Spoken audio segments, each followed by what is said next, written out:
Mud and tape. We've all heard a contractor drop that phrase when they're talking about room renovations and hanging drywall. So the act of mudding and taping is the process in which a contractor or a DIYer will seam up where the pieces of drywall meet. Now, remember, drywall is only 4 foot wide, and every 4 feet there is a small seam. So the process of mudding and taping allows you to have a seamless wall when it is done properly. So I want to talk to you about joint compound versus spackle and what to use when. We're also going to talk about tape and paper versus mesh. Because before you begin to actually do those wall repairs, I want to make sure you understand what products are used where, when, and why. So let's first talk about spackle versus joint compound. And a lot of people may use the words or the products interchangeably, and there is a time and a purpose for each. Because remember, solid DIY work begins with having the right tools. And one of those tools is the knowledge, the skill, and the guts to do it the proper way. So make sure that you subscribe. I don't want you to miss. This is one of the things that I do in my Be Your Own Handy Woman workshops, is that I make sure that my students know what to use where and how, and I walk them through, and then I help them troubleshoot when they get into trouble. So if you want to learn more about my mentoring program, make sure you click that link above. Now let's explore the difference between these two products. Now, spackle is a thicker product.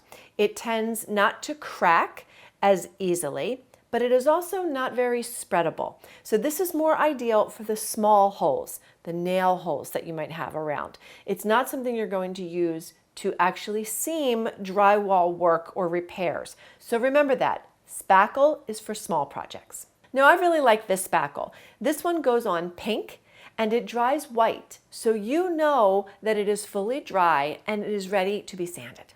Now, as for joint compound is a thinner consistency, much easier to spread, and it is ideal for the larger projects. So the big seams that you have between the drywall, if you have repair work that you've done, this is your go-to, because it's easier to maneuver and spread and kind of work. You do want to apply it lightly and come back for several coats, and it may add to your project time, but that's the right way to do it.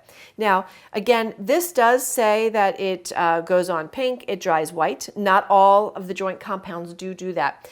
This one says that it needs less sanding and that it creates less dust. I'm not so sure about any of that, but this is a lightweight joint compound.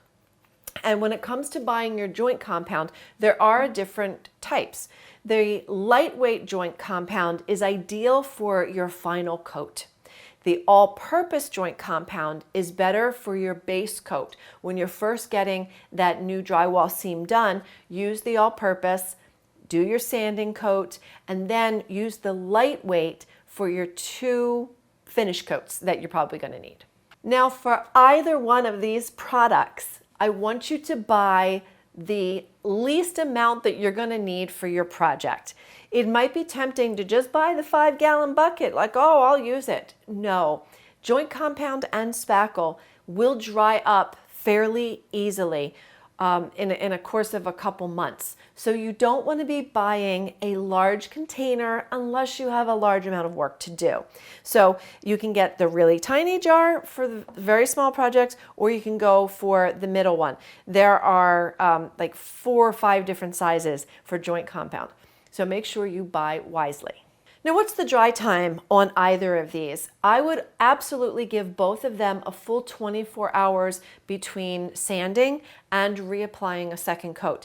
If you try to sand spackle or joint compound while it is still tacky or gummy, you will totally destroy your work area. It will come off and ball up on your sandpaper.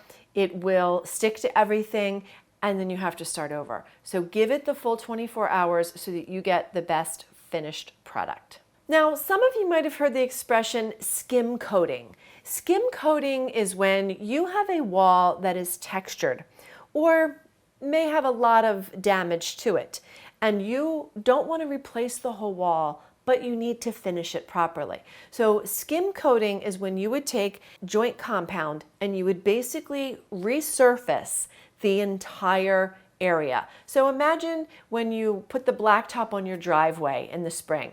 So it's there, it's got some pitting, and you want to make it nice and smooth. That is basically what you're doing with a skim coat. And it's very easy and will put your walls back in proper order. So let's talk tape. Drywall tape, believe it or not, is not sticky. So I don't know why we necessarily call it tape, but there is no sticky on either side of a drywall tape. So what you have here is paper. It is a heavier grade paper, not quite a cardstock, but heavier than regular paper. It is designed to go over the seams where you have two pieces of drywall meeting. Now, this also has a groove down the center that allows you to fold it so you can do inside corners of your rooms. Okay, the inside corners, ceiling to wall and wall to wall. So it's very easy to use. You can, like I said, use it flat for the flat seams, or you can bend it. So that's the great thing, is that it has that little indentation, so you can just crease it right along. Now, there is mesh tape. I don't have any with me because I really don't like it, so I don't own any. Mesh tape is exactly what you think it is, and I find it harder to bury it, and I find that it's a little more cumbersome to use than the paper tape. You may want to decide for yourself which product you seem to feel more comfortable with. And then there is this hybrid tape. This one is actually a little stiffer. It seems to have a lot of rigidity in it. It is also creased, so you can use it on inside or outside corners, and it is a peel and stick. Now, I still think this is a little cumbersome for the beginner, but if you want to try it, you can look for these type of drywall tapes as well. As for me, I will stick with the paper tape.